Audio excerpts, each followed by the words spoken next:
Hey y'all, happy Tuesday. I'm losing track of the days because I have a week of no clients. I don't even know what to do with myself. I'm like enjoying my time off, like getting ready for Christmas, okay, to see some family in a couple of days. And tonight we have dating coach Alison, aligned with Alison, and she's going to be with us talking about irrational standards in dating. So we'll wait a minute for her to pop on as Coco gets comfortable. Hey, we've been waiting for Allison to pop in. I had my day off today. Oh, my hair is never straightened. My hair is never straightened and it's straight today. Hey, Allison, you ready? Let me bring you on.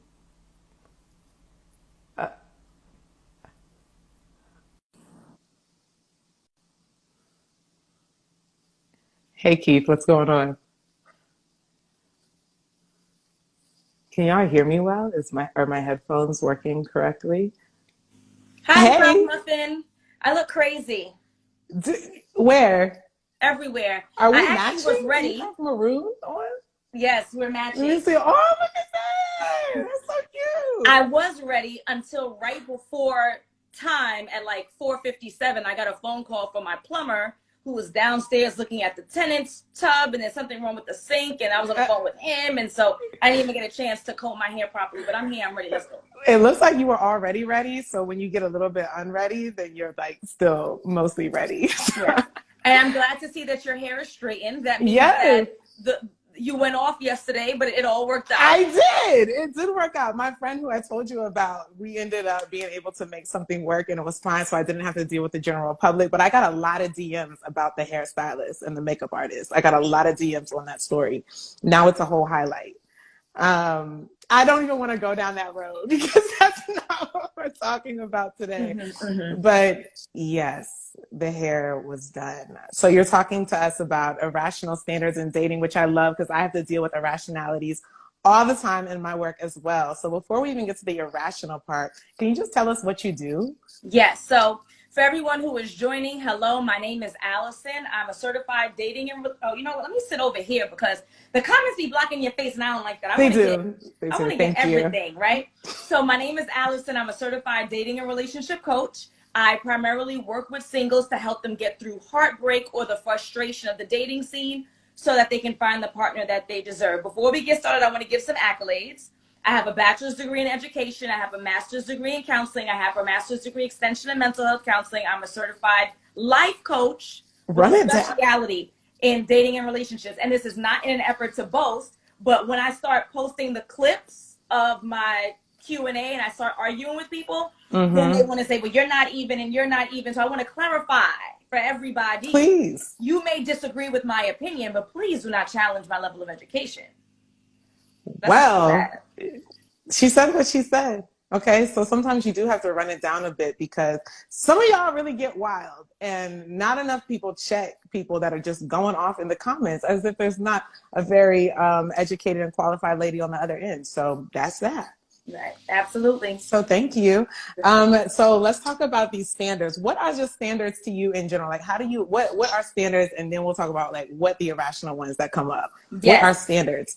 So, and even before we get into that, so when I Yes. sent out my text message to everybody who's a part of the Land of Love, and I sent out my email, I did not tell them that this is what we were talking about. Because many times, as a coach, as a therapist, you have to, throw a little honey in the medicine, right? So Yeah. instead, the way that I presented it was something like, I'm going to be meeting with my favorite therapist. I am Taylor Chandler. We're going to be talking about how to establish what's best for you in dating and relationships, right? Versus saying, I'm gonna tell you what's irrational and you're not right. Because when you're that straightforward and blatant, then something's wrong with you. So let me just preface by saying that. So everybody who is Mm-hmm. joining, I apologize, we lied to you. But it's okay. We brought you on so that we can bring some reality into your life in regards to dating and relationships. To answer Mm-hmm. your question, when we're Mm-hmm. talking about standards, I mean, there's a classic definition that anyone would describe, right? It is what you use as a measure to allow or not allow someone access to you romantically. Mm-hmm. So it just is a It's a litmus great test. It's a definition. measure, right, of what we would decide is acceptable or unacceptable behaviors, traits, characteristics to allow someone to have access to you romantically. Mm-hmm. So those are standards in regards to dating and relationships. Okay, so when I hear that, I think of a boundary. Like there's a boundary that says, okay, you're able to go this far, you can't go past this line. And also if you go too far under this line, that's also a problem. So it's like a range or something like in between there. Yes, absolutely. Those are, that's one's standards. And I've always told people, and I always tell my clients, I am not here to tell you what is acceptable, which is the other piece of the, I kind of lied to you if you're joining this live and you got my text message. Like, I'm never going to tell you as a professional. And I'm sure, Taylor, you would never tell one of your clients as a professional what should be acceptable and what's not acceptable. More like we say what's practical and what's impractical, what's realistic and what's not realistic. Why is this important to you? And start pushing back to really challenge our clients so they can really formulate what's best for them versus what they expect to be best for them, or what society says is what's best for them, or them comparing themselves to their friends, their loved ones, celebrities, whoever, and then coming up with what they think is best versus what is reality. Yeah, that's really, really important, because I think a lot of people can get triggered by like, okay, this person is trying to tell me what to do just for the sake of it. And I can also be really straightforward with others and say that, okay, but there are some objectively healthier ways of moving through situations. There are some like objectively better, like, whereas the more people are going to get better results than people who don't do it this way do, but you ultimately have the choice. And that's, I know that like we're both very, very firm on that. Like you can hear what we say all day, but ultimately you get to decide whatever it is that you want to do. We just give the information. And then you have to make the decision for your life. It's not our life to live, it's yours. So yeah. What are some of the standards that you hear about that people, when they start working with you, they're like, I would love to have this, this, this, this, and this. This is where I want to be. What are the standards that you're hearing? Yes, absolutely. So in my coaching program, The Partner You Deserve, our second session is specifically outlined about this. So they have pre-homework. They have to come in and they have to tell me, Alison, these are my 5 to 6 non-negotiables. So that's the term that we use in our program, non-negotiables. Non-negotiables means non-negotiable. There's no ifs, ands, or buts about it, right? Like there's no, okay, I know I said no kids, but he's really cute, so he can have 1 kid this time. Like, no, non-negotiable is non-negotiable, right? And so I ask them to come with that list, and I say, you need to give me 5 to 6 non-negotiables. And the reason why I'm so specific about the 5 to 6 is because if you leave people to their devices, they will give you a list of 30. Yes. Right? And it'll be, impractical, irrational, unrealistic. So I say 5 to 6 because we need to really boil down to the root of what you need in order to be happy and fulfilled in a relationship. Not what you want. It would be nice if he can cook. You don't need him to have the skill of cooking in order for the relationship. You may need for him to have a desire to contribute to the household, right? To contribute in a way that feels like it's equal, but you don't need him to be able to cook. So we talk about what are the rudimentary, the foundational, the things that we must have for this relationship to be fulfilling. And then we could talk about what we would prefer later on, but that's give or take. So 5 to 6. The other benefit of having the 5 to 6 is that when you start to question yourself, so you're going to get on the dating scene and things may still not go in a direction that you prefer. You're having conversations with friends and loved ones, and they're starting to push back and challenge you and say, well, Alison, you're asking for too much. You can honestly say, I only got 5 things. You telling me these very 5 simple things is too much to ask?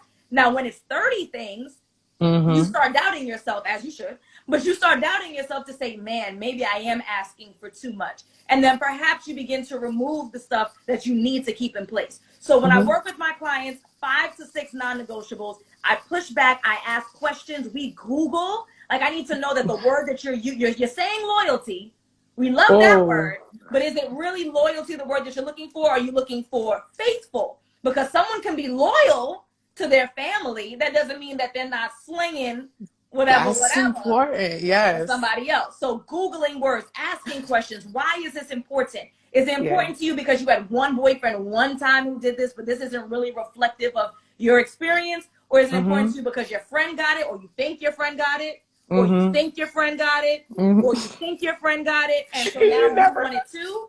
Yeah. right? So that's how we create it. I asked them, give me 5 to 6 non-negotiables, and then we get into a fight. Yeah, And yeah, we yeah, see yeah, what yeah, stands yeah. thereafter. I love that. So we have a similar way of of kind of getting down to what the most important things are. I have my clients not every time, but sometimes do a values ranking, which I think is because like a non-negotiable, it seems like it should be related to your values. Yes. And so I have them like rank. It's a list of like 20 something values, and they have to rank them 1 through 10. No repeats, no 9.5s, no none of that. And so it helps someone to see like, what's really important to me, and if I had to prioritize it, what would I truly say is number one? Mm-hmm. Are there some things that you see that come up often that you also can agree like off rip are truly non-negotiables? Oh, I'm sorry. That's definitely what you asked me. You specifically asked me what are the traits. Okay, so the stuff that I see a lot, Christian. Okay. Like super, almost every single person has some faith, some relationship with God. Not even some faith, the Christian faith, right? That's like 90% of my clients say that their partner needs to be Christian like them. And I agree and I understand, and there's no pushback. I do get clarity on, okay, so if he's Christian but he's Catholic, if he's Christian but he's 7-day Adventist, because there's a wide range of Christianity. So I do a little questioning around that, but Christian is always a thing, and I respect it, I understand. I don't push back too much. Many of my clients will say that this person needs to be financially sound.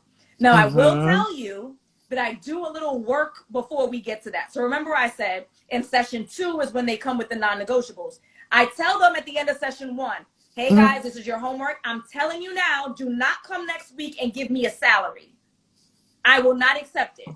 You need to do, if finances matter, financially sound, financially responsible, financially literate, something along those lines. If money matters, if money doesn't matter, then, you know, but do not come to me and say he has to be a 6-figure earner. I will not accept that response. What do they need instead? Because I love that. So what else? So if they say financially sound, and then I ask them for a definition. If they say financially responsible, financially literate, then I'll ask for them to describe what that means. But a salary in itself does not describe someone who's financially sound. A guy or a girl can make $300,000 a year, I think relatively doing well for themselves in this country, right? And then they own 3 Lamborghinis and a mansion in Atlanta that's bills are $500,000 and they're broke. So I'm like, you cannot put a salary. Don't even bring it. I will not accept it. Here are some terms that can replace it if you're choosing finances as a part of your 5 to 6 non-negotiables, which I respect and support. And then they have to define what that means for me thereafter. I have a question, and specifically, before we even talk about any of the other ones that might come up, especially with the finance one, okay? I have to know, but I'm not even going to put my opinions on it. I want to know from you, when you hear that, do you ask them if they are that equivalent, or what about them qualifies them for someone who is as financially sound or financially literate as they are wanting? Like, what about that? Because I find often, so I will give a little bit, that there's usually a big gap there, like with a lot of people. So what do you see with that? So you know what? You realize that I have a gap in my questioning, because I don't drill into that. But the reason why I don't, and this is me being presumptuous, and now I'm going to fix my practice as a result. This is why you're my favorite. People DM me and say, oh, I just followed your favorite. They call me that. They tell me that about you too. Now I write it in my emails all the time. So you've helped me realize I need to do some more. I ask some simple stuff, but I'm presumptuous because my coaching programs are a significant investment. And so I think I've been presumptuous to say, well, if they're giving me thousands of dollars, then that means they must be in a position to afford these kinds of services, right? And but I do have to say, for the most part, based on our conversations, where they tell me what they do for a living and things of that nature, I get the impression that they're doing well. If they're not doing well, they generally can't afford me. So then again, that's me being presumptuous. So I don't dig too deep. I do ask a few questions here and there, but it's not like, well, let me see your credit score and let me see your last pay stub to be worthy. I would also say that it doesn't have to be, in my opinion, and the way that I run things, it doesn't have to be an equivalent, right? So if you want to, let's put a number just for the sake of argument, even though I do not accept numbers. Let's say that my client says, well, this guy has to make $100,000. I don't say, well, do you make $100,000? I don't think it has to be an exact equivalent. I think it needs to be complementary, if not equivalent. Yeah. Right? I agree. So if this person that you want to date makes $100,000, and I mean, in all honesty, a $1 million man will date a girl at McDonald's. But, or can you manage money? Do you have a drive to make money? Like, that's a part of the conversation as well that I think is left out. Everything's, when we talk about equally yoked, it doesn't have to be equal all the time. Right. But it should be equivalent in some form or fashion. I agree. I love the word complementary. I think that sometimes when someone's making a list of standards and deal breakers, whatever, negotiables, non-negotiables, sometimes what I've seen is somebody doesn't see that what's on their list of standards or non-negotiables are things that they know that they do not have. And they haven't maybe admitted it to themselves, or maybe don't openly say that when they're talking in the dating context. But it's because they don't have something, so they're trying to find someone else who would be able to boost them in that area, which I don't think there's anything wrong with. I just also think it's just something that we have to be personally aware of, because if you're asking for that and that's something that you know that you're bad with money and you know you got however much in debt and you know the credit cards are out of control, then that's something that I think that you might want to be aware of on your own, so that it doesn't seem like, what's the word? Maybe presumptuous is the word on that end too. Like where, okay, if I don't have my stuff in order, then someone else should, which might be a bit presumptuous. Let's bring her back.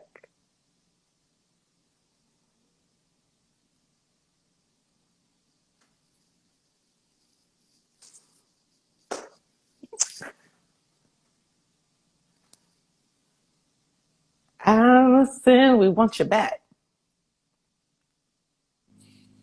So let me tell you about the vanity of Align with Alison, okay?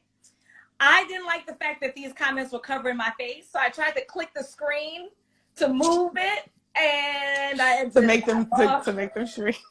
Yeah, you know what I'm talking about, when you can make the comments go down? Yeah. This is the vanity. I'm sorry. But absolutely what we were saying in regards to complementary. Yes. Okay, so Christian, financially sound or financially literate. Other ones that you're like, yes, this is valid, this is good, this makes a lot of sense. So 50-50. So one thing that they will say is attractive, right? Now, you know that I even talked about this morning, vetting, right? Like, I need you to vet your professionals. I need you. So many of them have already heard my spiel in regards to attractiveness. Like, he really got to be light skinned. He really got to be dark skinned. He really got to be 6'3". So they kind of already know not to come with me with that foolishness. That's why I say it's 50-50. So they'll say attractive, and I respect attractive. Yes. I respect attractive. Important. I would also say, I'm not a sexologist, but I would say especially for women, right? If we are expected and we want to be sexually active with our partners, it's important that we're attracted to them. So I would never throw attractiveness away and say, oh, that doesn't matter. He doesn't have to be handsome. No, because I need to make sure I'm enjoying this experience 3 to 4 times a week. And I don't want to have to suck it up and think, but he loves me, he loves me, but he loves me, it hurts because I'm not wet. Nope. No. So attractive, no. Attractive, I accept. Yes. Attractive, I get like 92% of the time. But then my pushback is, how do you define attractive? And I shared it on a live stream a few weeks ago. I had a client who said, well, my idea of attractive is Drake. Okay. So I said, so does he have to be light skinned? Right? Yeah. I mean, that's her opinion. Does he have to be light skinned? These are non-negotiables. So I'm asking you, and she already knows I'm not going to accept this. So he doesn't have to be light skinned. Okay. I think Drake is tall. I'm like, does he have to be tall? Well, 5'11" maybe? Maybe. Does I don't know. But she said, yeah, I want to get the math right, because when I told it to her, it sounded ridiculous. And again, that's one of the beautiful things of having a mental health professional, to bounce these things. So when someone repeats it to you and it sounds outrageous, no. So I want to get it right. I think she said 6'2". Okay. He has to be 6'2". Now, this is in a group, mind you. There are 2 other women in the group. So they're already laughing and giggling because they know I'm about to get out. So I said, 6'2", and how tall are you? And she said, 5'1". 5'1". I said, okay. So you're 5'1", which means 2 times out the year, a wedding and anniversary party, right? Your mom's 60th birthday, you're wearing 4-inch heels twice. Mm-hmm. So the 4-inch heels plus your 5'2" makes you 5'5". Mm-hmm. And you're telling me that this guy has to be 7 inches taller than you when you wear your heels 2 twice times a out year. the year. What should say? You're right. You're right. That doesn't make any damn sense. Right? And then so I went on to say, please let me know, what about his height is adding value to your romance? Mm-hmm. What about this height is going to feed you emotionally? Mm-hmm. The only benefit that I can imagine is that he can reach high things, mm-hmm. like the cereal that's over the fridge. Mm-hmm. But there is no value in this man being tall. Now, I do understand that there is something that's innate. There's something about like a bigger sized man, a taller man, this level of like animalistic protection. Sure. I get that. But he ain't gotta be 6'2" though. Right. He gotta be 6'2". And a lot of that, don't you think, is maybe about what their female friends are gonna say about them? They kind of want their friends to be drooling over the guy that they're with. I don't know. Mm-hmm. I don't know. Oh, might be. I don't know. You know, I think, again, this is a part of the problem of being a mental health professional, is that sometimes we're able to process emotions and feelings so much so that we don't even think about what potentially they could have thought about. Yeah. Right? Yeah. So I've never even thought about like the jealousy factor of them wanting their girlfriends to be jealous of the tall, dark, handsome, or light, handsome, whatever man that they have. And that's an amazing point. I mean, I'm not saying 5'3". He can be solid 5'10" and you're good. You're 5'1". He can be 5'10" and you're good. Come on now. 5'8". I mean, she's 5'1" plus 4 is 5'5", 3 inches taller than that. I think she could do a 5'8". That's just my opinion, though. Okay, so height comes up. What else? This is funny. I have a lot of folks who talk about driven in some yes, form or ambitious. Fashion. That must be ambitious. Must be ambitious. Oh my God. Or driven. Yeah, go please. Mm-hmm. So, and again, this is your own biases that come through as a professional because we're still human, right? Mm-hmm. And I am driven beyond driven. Like, you can't outdrive me, right? So I understand the desire.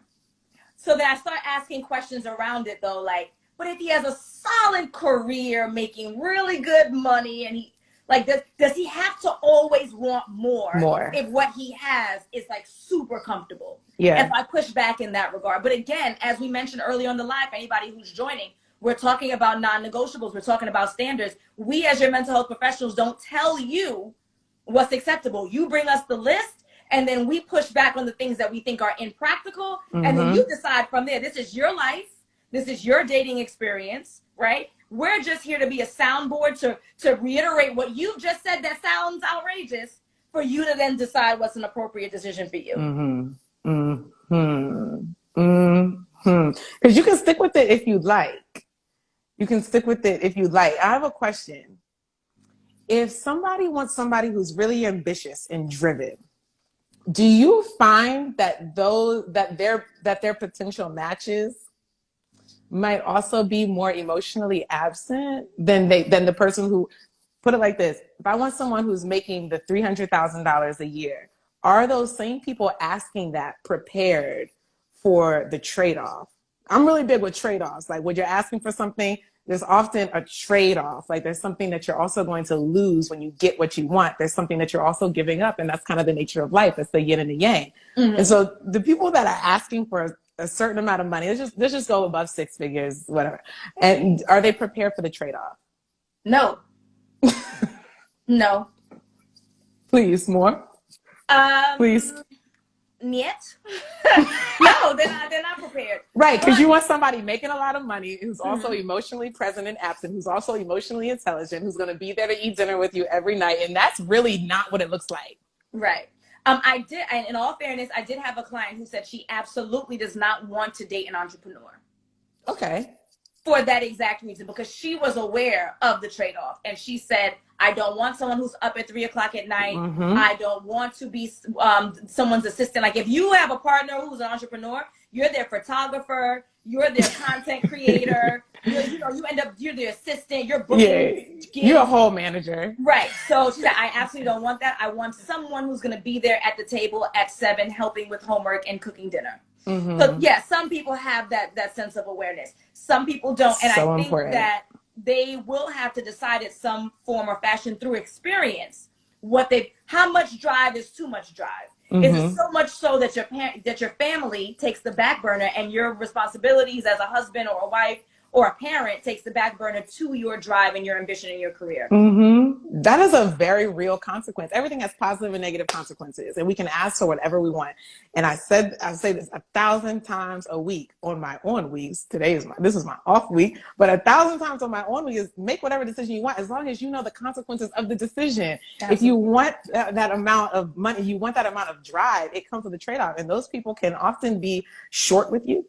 They can be rigid in their standards and expectations, and a lot of people that they're not prepared to not have it all at once, okay, or only get that like super present person in certain times. And so I just think that that's a important thing to point out, because we often don't talk about the trade-offs of that financial or the career drive. Yep. Which is very important. There's a gentleman named Issa in the comments. I'm pronouncing that appropriately, Issa. He said, I dated an anesthesiologist and it did not work out, not present much because of her hours. Mm-hmm. So that's what I mean by sometimes it's experience, right? Like, I can't teach you everything. You won't even listen to. You might like me, you might hire me, but you're not going to listen to everything that I have to say. So a gentleman like Issa or someone else may have to go through dating the doctor, the lawyer, the entrepreneur, mm-hmm. the business person in order to see, you know what, actually, I would value someone who maybe makes less, but has a lot more of a stable schedule, yes. so that we can have the quality time and then potentially have a family and be the kind of parents that they want to be. For me, I'm going to be at every football game, every soccer match, every mm-hmm. cheerleading, everything. Like that is paramount over yes. everything. Some people don't value family as much as they do their mm-hmm. business, their own friends, mm-hmm. their previous family with mama and them. So mm-hmm. we have to be mindful. Absolutely. Yes. Good. Okay. I asked you about ones that come up that you think are like super valid, good, cool. Some more irrational ones. I'm curious. Are there things that people are hanging on to, like the height, that is slowing them down rather than moving them forward in their search? What else? In terms of again, if you vetted your professional, you already know for the most part what that professional will and will not accept. So I don't get a lot of outrageousness. True. Usually, I would imagine that makes sense. Usually it sticks within the realms of the looks, the height, the this, okay. that, right? And again, for anyone who's joining, I value looks. Looks matter to me, obviously. Hello. Right? So I'm not saying that you should date someone who isn't attractive. I'm just saying, like, what does attractive look like, and can we open that up a little bit? Like, can yes. he weigh a little bit more? Can he weigh a little bit less? Can he be a couple of inches shorter? Can he be a little lighter, a little darker? Okay. Yes. So usually that's where I get like irrational expectations. Everything else I think is relatively fair. I think the bigger issue is that they haven't really flushed out what they're looking for, or they're using the wrong words or terminology to describe what they think so they use a word and then they describe to me what that looks like, and then that ends up not really matching the word. Like, for example, yes. we talked about loyal and faithful. Yeah, faithful versus loyal, right? So things of that nature is what I see. Now, what I will see that's irrational is that a lot of clients, which I imagine would be a reflection of the population, has an irrational expectation of chemistry immediately. So not in the list, not in our second session, but when they start dating around session 5 weeks into the program, is where they say, well, I just didn't feel it. Yes. So you're supposed to get hot and heavy every time you meet a guy for a date? Like, let's be practical. Like, sometimes we're just building a foundation.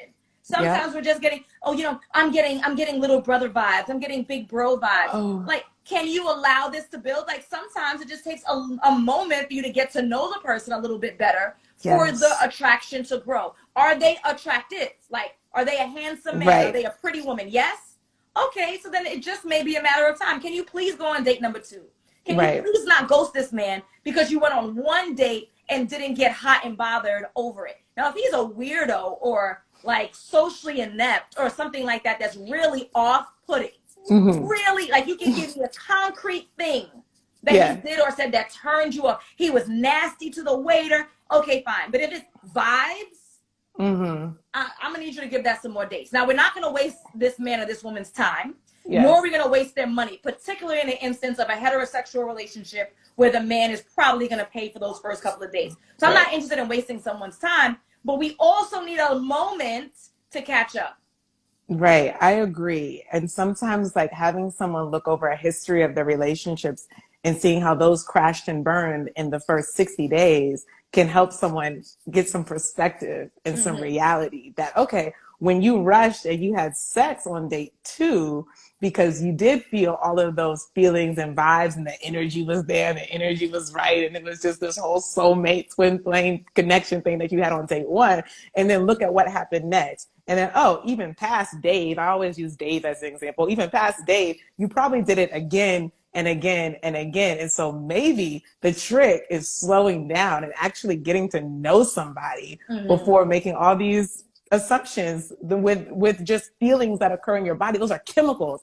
And what I love about your work is that you challenge people to make decisions and not just like feel their feelings, because that doesn't often, especially if your history is poor. And then at this point, if you hire me or you, something has gone awry, and that's okay. That's okay. Because something went awry with me too. And that's why I went to go to my therapist. And so when you hire somebody, we've already admitted something has gone awry. I'm not getting the results that I wanted.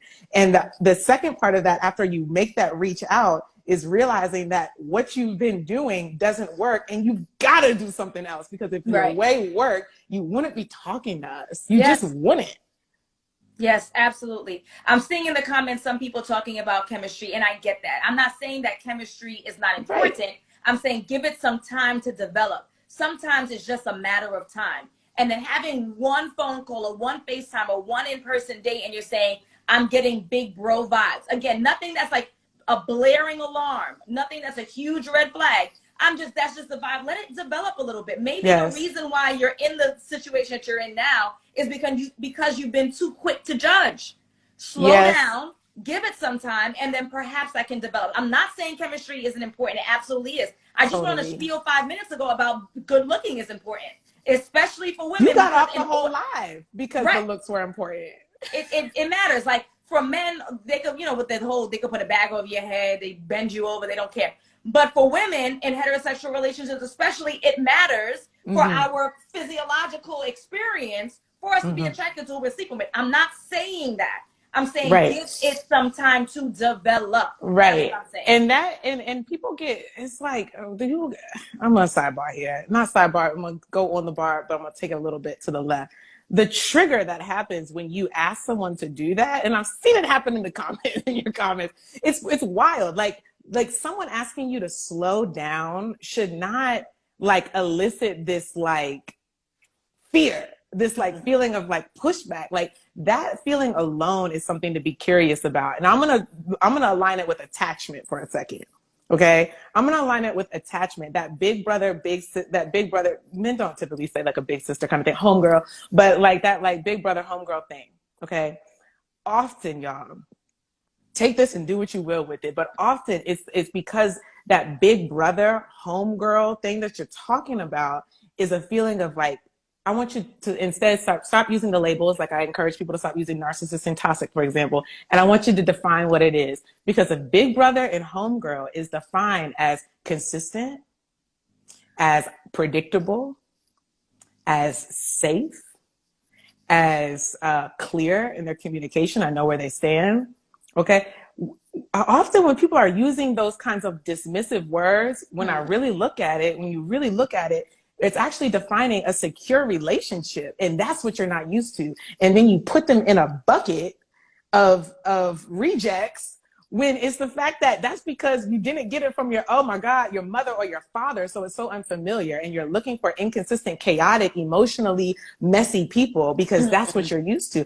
But sometimes when you really look at that, like kind of big brother vibe, that feeling of like, you kind of talk to me like my daddy. Sometimes it's because they have good masculine traits, and that's what you are unfamiliar with. So I just think that that's kind of interesting. That's a good point. I have to add that to my repertoire. Thank you. My pleasure. Well, I don't want to take up all your time tonight, so I want to know what should the people know as they're coming on or catching this replay? What should they walk away with when they are coming up with or working with you on their list of non-negotiables and negotiables? What's something important some important things they need to consider? Mm-hmm.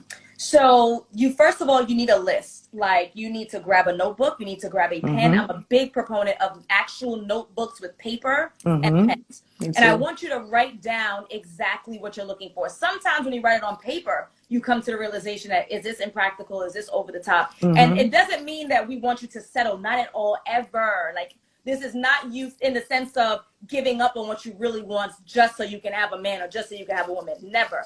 But you need to be clear on exactly what you're looking for in a partner. When you have that clarity, you're going to be able to get from point A to point B so much quicker. Point A being where you are now, right? Point B meaning wherever you want to be. If that means long-term relationship, partnership, life partner, husband, wife, whatever.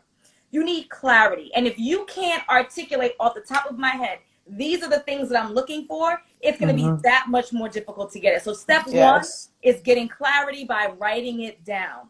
Then the next piece is, I say, do 5 to 6. Let's not overdo it. Let's be practical, because you to somebody else don't even have 5 to 6. And it doesn't mean that you're not worthy.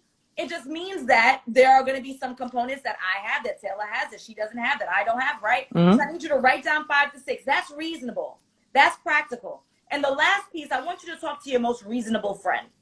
So after you've listened to the podcasts, you've listened to the live streams, you've read all the freebies that you can get, you're still not ready to invest yet, which is your choice, and that's fine, right?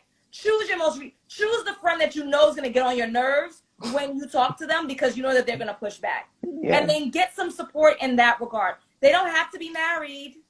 They don't have to be a parent. You're not a mother. You don't understand. I'm not a mother, but I am reasonable, right? And I know some things are irrational and some things aren't. So before you even need to get to one of your pros, like you see on here, do your due diligence, have those conversations, open up your train of thought, read some ebooks, go on YouTube, listen to podcasts, and be very particular about who you choose.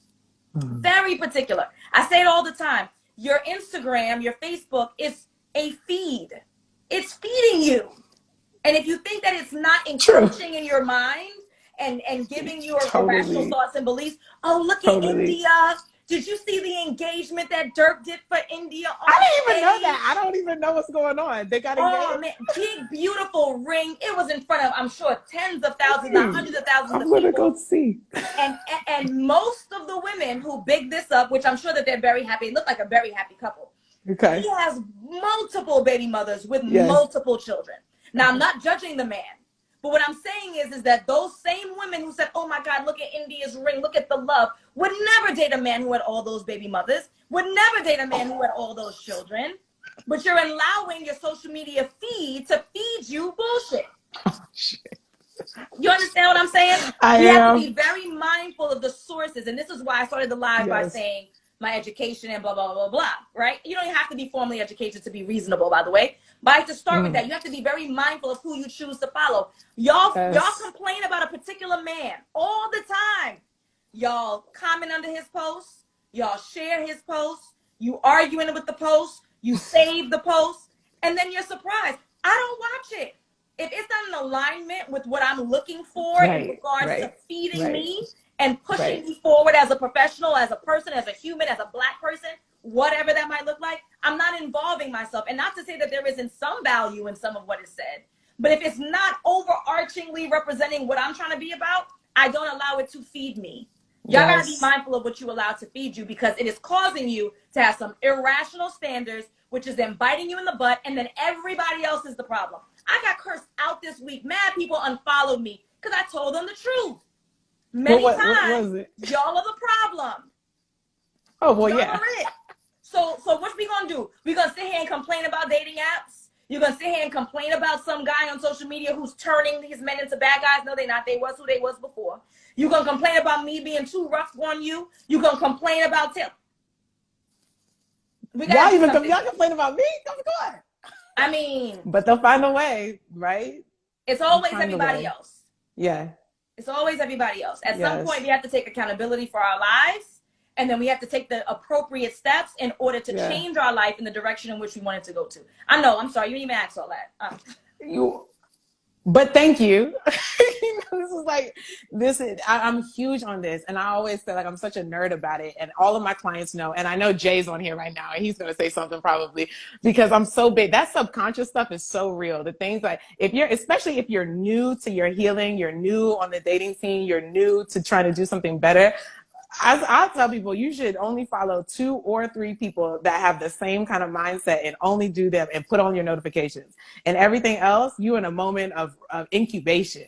You're in incubation where all this other stuff needs to be blocked out. It'll be there. Shade Room is gonna be there. You know Shade Room and Baller Alert and all the other ones. I'm not even gonna give them all that today. But you know they're gonna be there, spiritual world. You know they're gonna be there when you get back, okay? But in that moment of growth, like it's so important to protect your mind and protect like those things that are hitting that conscious and subconscious. And it's happening all the time, even if you're just scrolling and you think that it's not. I could talk about it all day. So thank you for that. Tell us how people can get involved with you. How can they get into one of your groups? They're hearing what you're saying and they're liking it. What can they do? Yes, absolutely. So again, for those who are joining late, my name is Alison. I'm a certified dating and relationship coach. I primarily work with heartbroken or folks who are just frustrated with the dating scene so they can learn how to navigate it and then find the partner that they deserve. So I have groups for my heartbroken people and I have groups for people who are healed and ready to get back into the scene so that they can get to the ultimate prize. If that is your prize, that's not anybody else's prize, that may be yours, right? For the husband, for the wife, for the family, and things of that nature, okay? So if you are interested in learning more, because we're not going to just invest in people willy-nilly without doing the proper vetting, I want you to click the link in my bio, check out the free trainings, check out the ebooks, like check out the stuff. And if what you think is in alignment and you're ready to do the work, that I'm going to hold you to task, which you will gather after checking me out for long enough, right? Then if you feel like you're prepared, I want you to click the link in my bio and schedule a call. Then we'll talk about what we think is a good fit for you. And then we jump right into that. I do want to make a quick announcement though, if it's okay. Yes. I'm not talking to my singles. I'm not talking to the people who are involved in a relationship. I'm sure there are lots of professionals who are on here who just follow you and I so that they can learn how to navigate how to run a business. So I'm doing an absolutely free 6-week training, 6 weeks, free training for anyone who's a new coach, a new therapist, a new consultant, who's trying to figure out how they can navigate social media to grow their business. So again, I'm not talking to my singles. I'm not talking to my unmarried, my heartbroken, whatever. I'm talking to those who have been creeping on our social media, trying to figure it out. But I'm giving you 6 weeks of my life for absolutely free. No upsells, no workbooks, no nothing. The only thing that is, if you miss a session, you got to pay for the recording. But if you're there with me, I'm here to help you. So that's going to start on Monday, January 3rd, 6 weeks, once a week for 6 weeks, at 5 p.m. Eastern. Click the link in my bio to register. I think it's the 3rd button. So I'm talking to my professionals, those who are in the mental health space, the consulting space. If you want to figure out how to grow your social media, you want to figure out how to make money off of helping people get to a transformation, click the link in my bio, register for the 6-week-long free training. You're never going to get this from anybody ever, period. Thank you. Thank you. That's a beautiful offering. I'm like, what's my Monday nights look like? Because I want to come and see what's going on. That's really, really great. So thank you for that. And y'all know, we talk about Alison all the time. So definitely, if you're on my page, but you're not on hers, you gotta be. Alison, I love you. I love your work. Okay, you're like the only dating coach that I trust on Instagram. Like, I love that you just keep it so real. So thank you for continuing to do that tonight. Appreciate it a lot. Yes, thank you for having me. I appreciate it. My pleasure. All right, y'all. That's it. So you can catch the replay, share it with somebody who needs to hear it, okay? Show some love, like it, follow Alison if you haven't already, and y'all have a great night. We'll see you. Bye. Bye.